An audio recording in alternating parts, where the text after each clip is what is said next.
Today, I'm going to talk to you guys about sports gambling. Have you guys ever heard of it? Alright. Do you think that you can ever just go put some money on a game, win some money, your favorite team?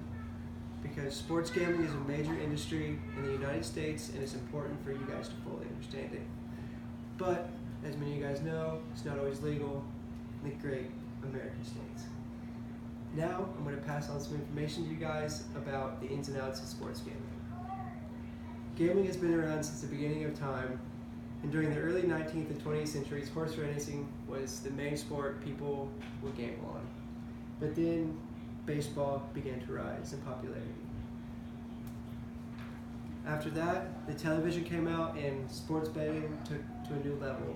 Everyone was watching TV and betting on sports. And then, the internet took it to an even higher level because people didn't have to go to the casino or find someone to place a bet with. They could just go to their computer, make it instantly, real quick and easy.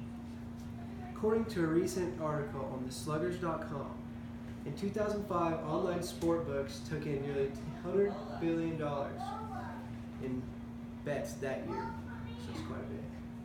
Nowadays, you can gamble on any sport you want: baseball, basketball, football, swimming, just whatever, women's sports, but it's not always legal to do so. Now, I know you guys might be concerned about the legal issues, but don't worry, we'll clear those up here. In the United States of America, it's illegal to operate a betting scheme, accept bets on games, except if you're in Nevada, Oregon, Delaware, or Montana.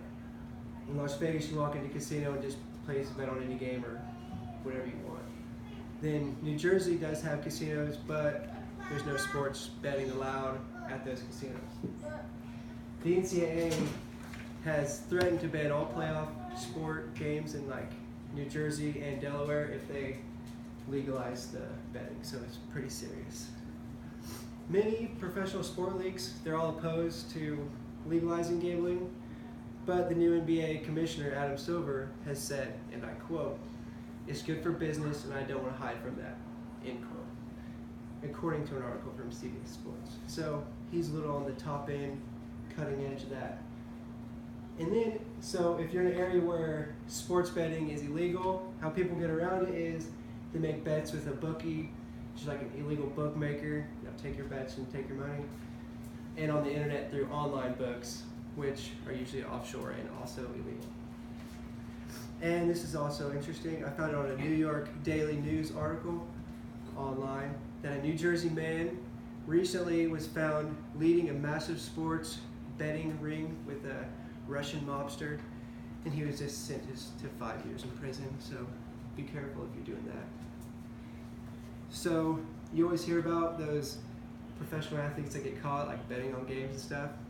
Ever know what happened to them? Well, I'll tell you a little about it. So probably the most famous scandal was the 1919 Chicago White Sox.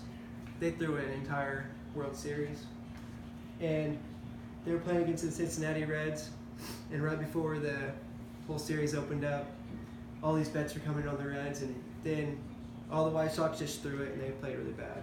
And 8 out of 9 guys got suspended for life from baseball. They got pled guilty in court and stuff. It's a pretty big deal, pretty serious. And then you guys have heard of Pete Rose, right? Mm-hmm. Yeah, okay. And well, he was found that he was betting on games when he was playing and managing, both for himself and against, so he was also banned for life. There's a couple in basketball. They call them point shaving, and that's like when you're missing shots on purpose or having turnovers, just so you either don't win by so much or you lose so that the other team covers the spread and your buddies can make money. And in 1950, the NCAA basketball, 6 teams were found guilty of that, mainly New York area where the mob was, so they got in some serious trouble, had to sit out a year or so. And then there's one other scandal you guys might have heard about, I don't know, I'm not sure. Involved some Japanese sumo wrestlers. I don't know. Colton, have you heard of them?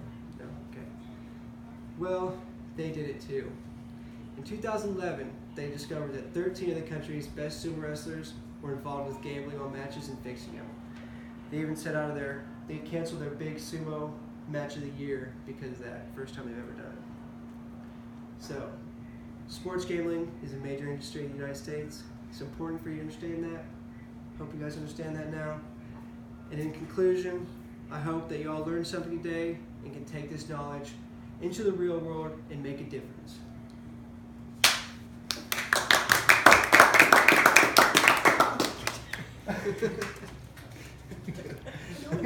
You don't have to cut the